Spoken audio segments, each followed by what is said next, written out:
The rise and far-reaching impact of digital currencies, which fall under blockchain technology, is becoming a major phenomenon that is set to shape the global financial market.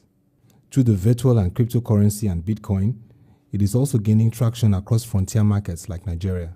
At the Chartered Institute of Bankers of Nigeria breakfast meeting, key players in the financial and technology space converged to discuss the evolution, regulatory challenges, and impact of blockchain technology on the future of payments and settlements.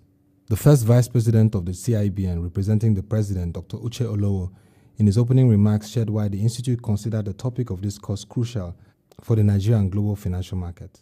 The emergence of virtual cryptocurrencies, and particularly the Bitcoin, in recent years has garnered both a feeling of curiosity and caution from the global finance community.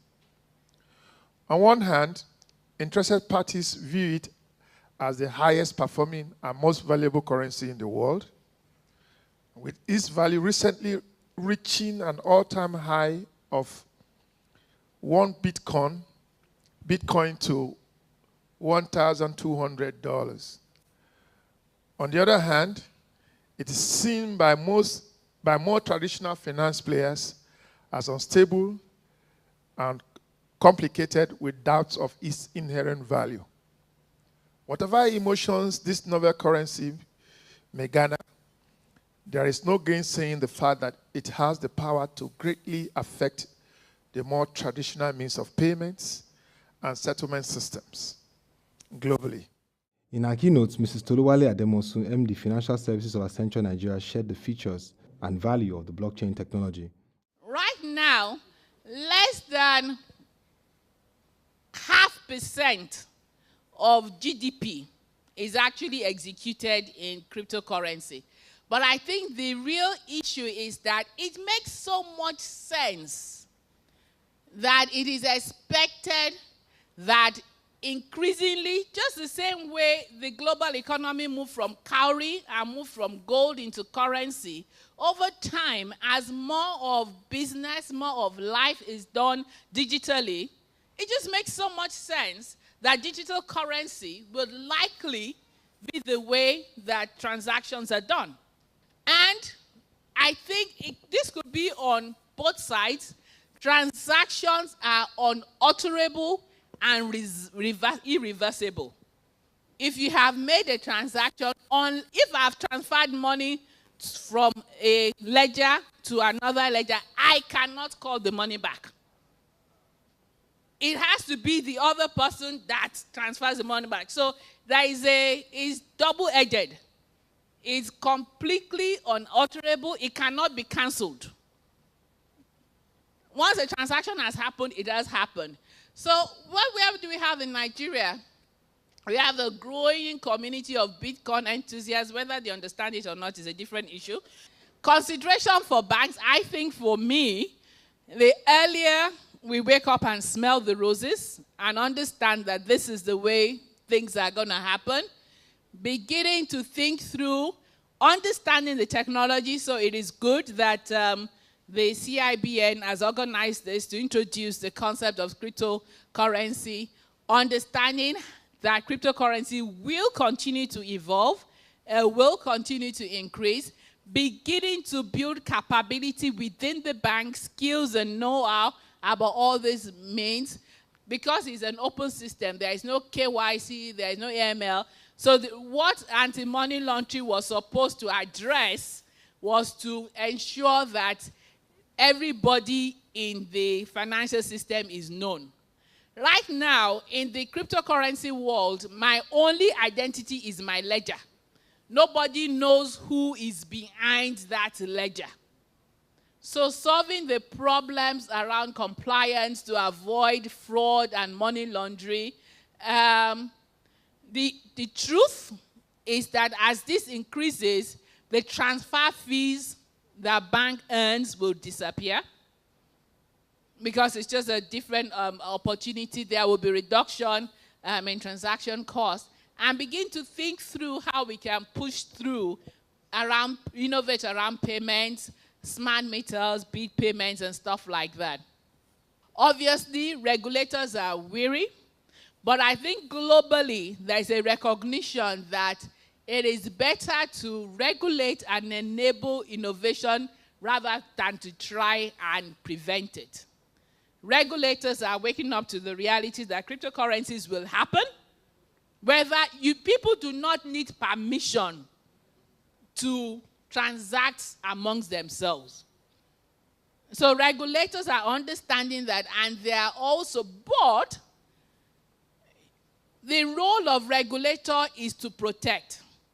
The truth is that your child might want to do anything, but you that is not good for the child, you will set boundaries. But you can't stop the child from doing. So rather than the regulator stopping people from trying to go into cryptocurrency, I think a much more effective way is to define how it can be safe and protect the participants. I think we should change our story, understanding that people will do. How can we make it safe for them to do? Panelists at the event shared their perspective and gave insight into the blockchain technology and outlook for Nigeria's financial industry.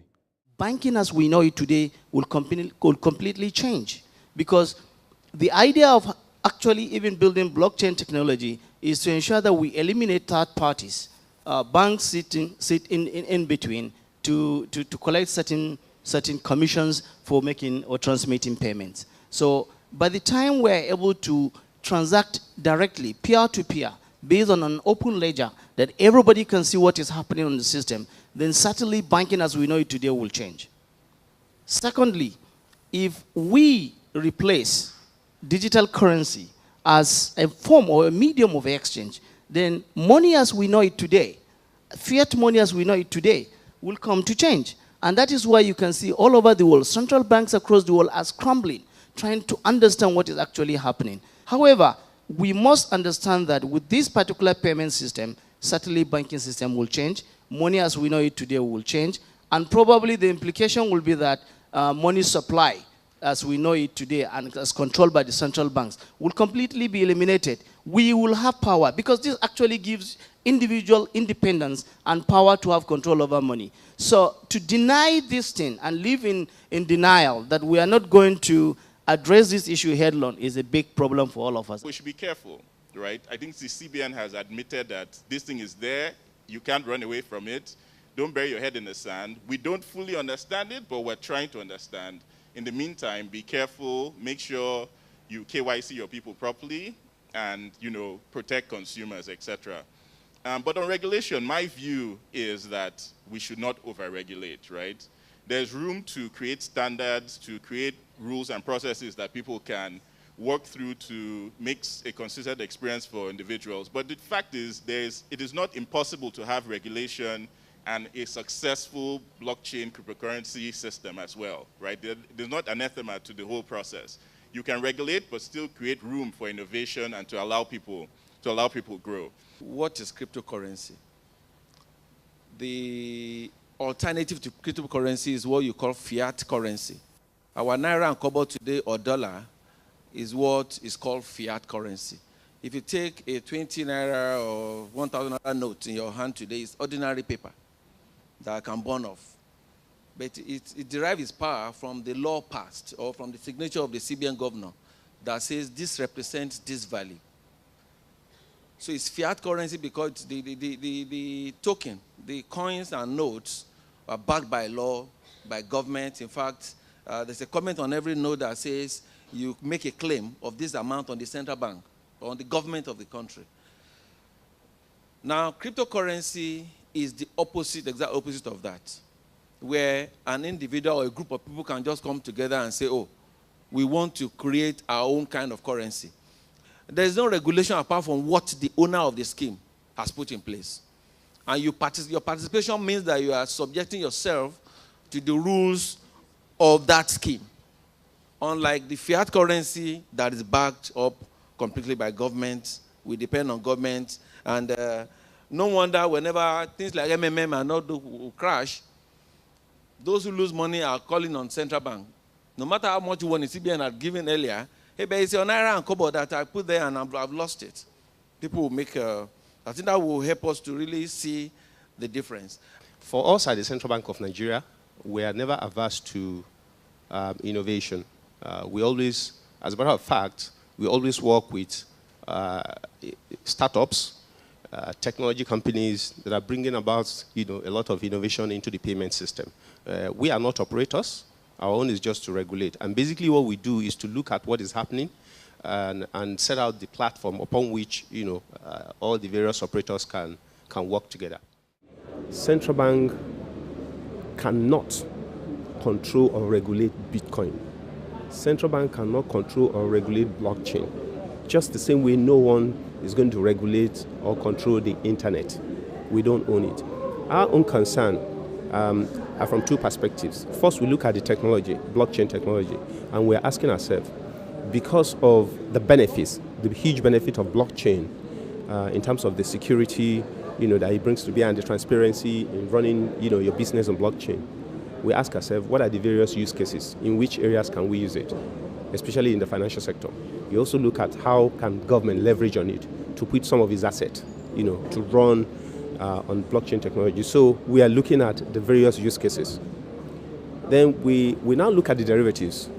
The popular derivative or use case is the cryptocurrency, which is the Bitcoin. And we are asking ourselves, we are not the issuing authority for Bitcoin. It's not our currency, and we do not control it. We don't issue it, we don't control it. And so we're just issuing caution to Nigerians that if you want to go into cryptocurrency, if you want to go into blockchain, please be very cautious, because it is not within the control of central bank. And so as consumers, when you lose anything in Bitcoin, or if you are defrauded because you participate in that currency, don't come to CBN for consumer protection, because it is not within our control. That was the warning we gave out. But a lot of people misinterpreted it here that we say we want to stop Bitcoin. We can't stop Bitcoin. Bitcoin is not an invention of 2015 or 2012. It's not even an invention of 2010. So how can Central Bank of Nigeria, not Central Bank of the world, stop the running and implementation of Bitcoin? So I needed to clear that we're not here to stop. We can't even stop Bitcoin usage, but we're just throwing caution to Nigerians to be very cautious, just the same way we did when the MMM came. That's all. Basically to say, be very cautious, because it's not an institution, or currency that is being controlled by central bank. So that's it. So the learning point here is about the perception that people have about central bank in terms of our position, in terms of, how we view the implementation. A lot of people, here thought that central bank actually issued a circular or a directive saying that banks should not, run blockchain or should not do Bitcoin and all that. You just can't control it. At the end of the CIBM breakfast on blockchain technology, a major takeaway is that the changing dynamics in the financial system driven by digital technology will require the CBN, a major regulator, to come up with a framework that will guide the operations in Nigeria.